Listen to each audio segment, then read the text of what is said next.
This is some great news today. Square Enix is selling Crystal Dynamics and Eidos Interactive in a $300 million deal with Embracer. This is awesome. Yes, it means, oh God, it's going to be great. I'll get to who this company is in a minute. Square Enix and Embracer Group have announced that they've signed a share transfer agreement involving Square Enix's subsidiaries, Crystal Dynamics and Eidos Interactive. Square Enix Montreal. Multiple IPs, including Tomb Raider, Deus Ex, we get a new one, hopefully, Thief, Legacy of Kain, yes, and over 50 of Square Enix's catalog games. Square Enix will continue to hold IPs such as Just Cause, Outsiders, and Life is Strange. That's fine. It's just that they don't own the really good games. The total purchase price amounts to $300 million on a cash and debt-free basis, according to Embracer. The Embracer Group explains that the acquisition includes 1,100 employees across 3 studios and 8 global locations, and the transaction is expected to be completed during July through September of this year. The group has been on a buying spree for a while now, including the recent $1.3 billion deal to acquire Gearbox Entertainment Group. In total, post-pending closings, Embracer will have more than 14,000 employees, 10,000 engaged game developers, and 124 internal studios. Embracer's upcoming content pipeline includes more than 230 games with more than 300 AAA games. This is great because now they're another one to compete. This is why Sony doesn't mean shit. Today we have entered into an agreement to welcome over 1,000 new colleagues through the acquisition of Crystal Dynamics. And they're also getting Eidos Montreal and Square Enix I guess that's Montreal, with a fantastic catalog of IPs such as Tomb Raider, Deus Ex to be a part of it. And they got Thief. Eidos Interactive is mainly known for the Deus Ex and Thief series, and Crystal Dynamics is a subsidiary of Eidos. I think that's how you pronounce it. I could be pronouncing it wrong. That has been working on the Tomb Raider series. I hate the new ones. They're garbage. As of late, Square Enix acquired these companies back in 2009, but they're now letting go of them 13 years after both Deus Ex and Thief have been dormant since the Well, I wonder why, because they were fucking working on Final Fantasy. Shitty fucking games. Instead of putting out a new DSS and putting out in that last piece of shit, Thief. What the fuck was Thief? Wasn't Thief. Never was. But now with this company, pretty sure they're going to do it right. And plus the fact they say Legacy of Kain, holy shit. And Eidos no longer has the Hitman developer 10 Interactive with them. So you could say that the IP lineup and usage are a bit weaker compared to how it was back when Square Enix bought them. Yeah, unfortunately, but, I don't know if they knew that they were going to get, or they would have kept them.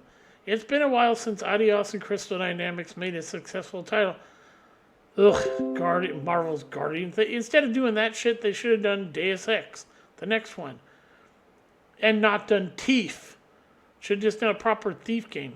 At least by the publisher standards, as Square Enix previously stated that both Marvel's Guardians and Marvel's didn't meet. I wonder why, because they were piles of fucking shit.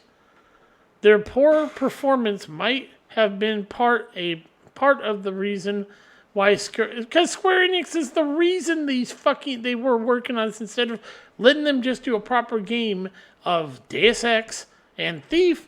They were fucking this is why we didn't get any good games, because Square Enix is so focused on the next Final Fantasy game and wasting time on shit that they didn't leave this alone and let them make Deus Ex and do a proper Thief game. Here's what Square Enix said about the proposal.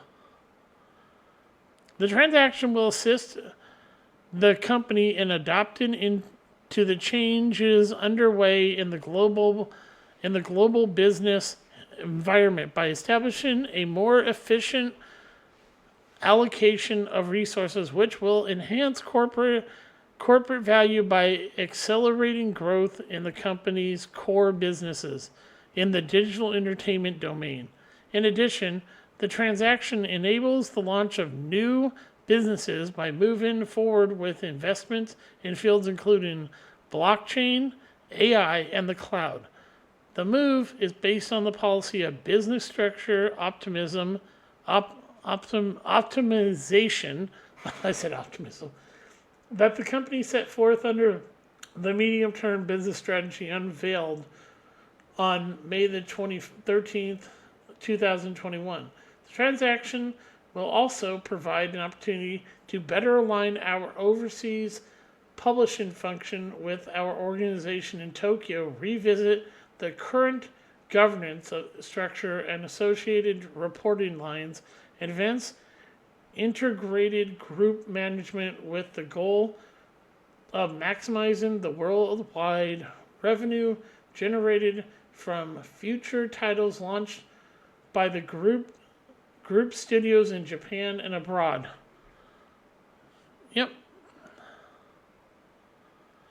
This is what they tweeted. A new chapter in the story begins as we announce a plan to join the Embracer Group family. Yeah. This is Crystal Dynamics tweet, and then here's the interactive.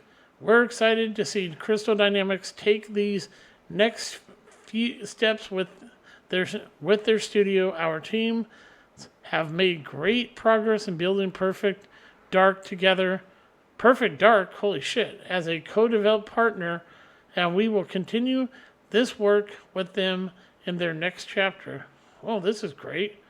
They just said Perfect Dark. We're going to get holy fuck. We're going to get into a Perfect Dark game? Awesome. Yes, that's awesome. Now, who is Embracer? Embracer Group, AB, is a Swedish video game and media holding company based in, Karlstad? The company, I could have mispronounced that. The company was established under the name Nordic Games License. Oh, that was them? Holy shit.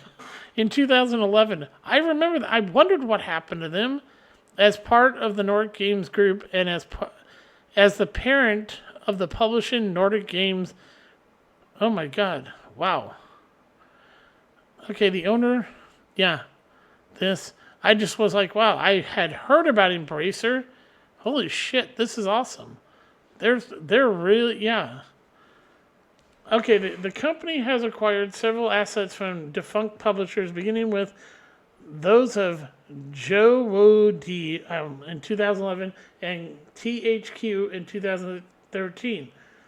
In August 2016, Nordic Games Licensing and its publishing subsidiary changed their names to THQ Nordic AB and THQ Nordic GmbH, utilizing the THQ trademark that it had acquired in 2014. In November 2016, it became a public company listed on, throughout to the Nordic, acquired Koch Media Holding, parent of Koch Media, the Coffee Stain Holding, parent of Coffee Stain Studios, both of which became independently operating groups within THQ Nordic, complementary to THQ Nordic Gambit, I guess.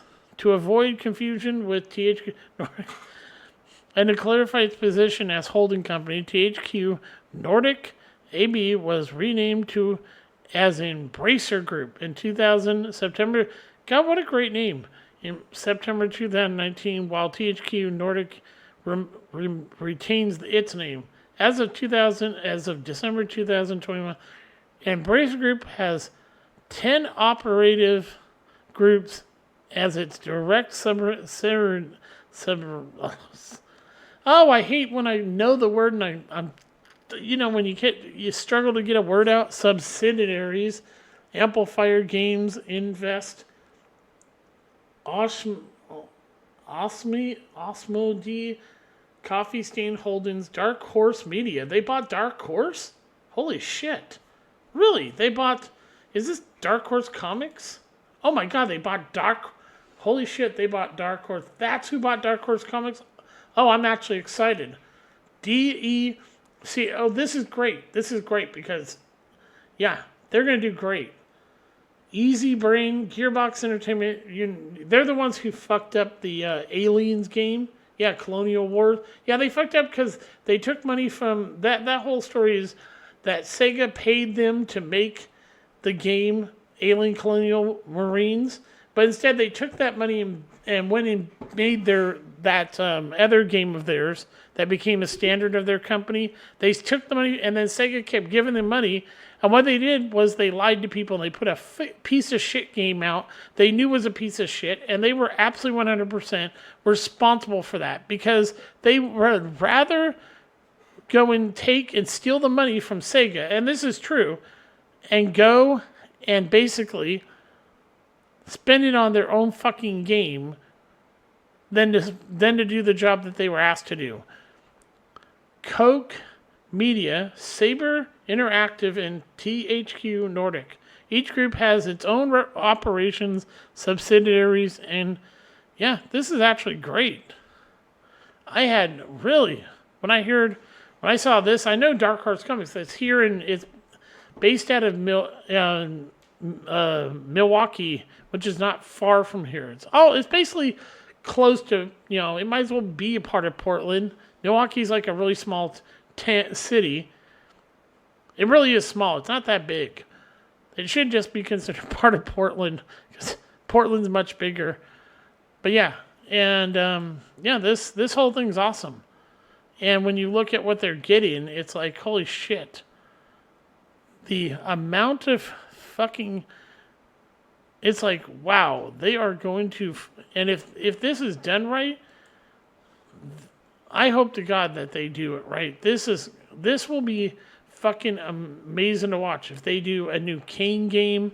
And yeah, so I wanted to do that, really quick talk about this. This is big news because, it really is. This means there's a true competitor to another competitor to Microsoft. And I'm trying to remember. Yeah, to Microsoft. Unlike Sony, this company, Embracer, actually is a true competitor to Microsoft. Sony's no direct competitor. Nintendo is on the console, but PC, this is great news for gaming. Yeah. Well, I just wanted to talk about that. This is I can't right now till later this week upload anything to YouTube, but I'm going to upload this to Odyssey under Gilgamesh. Panzer Dragon is the name of the channel on Rumble, but it's Gilgamesh. And Gilgamesh 1, that's where these videos are going to be, and I will upload them eventually to YouTube. But yeah, I just want to talk about this real quick. And yeah, this is Gilgamesh. You can subscribe to my channel, those channels, and, enjoy my content. Have a great night.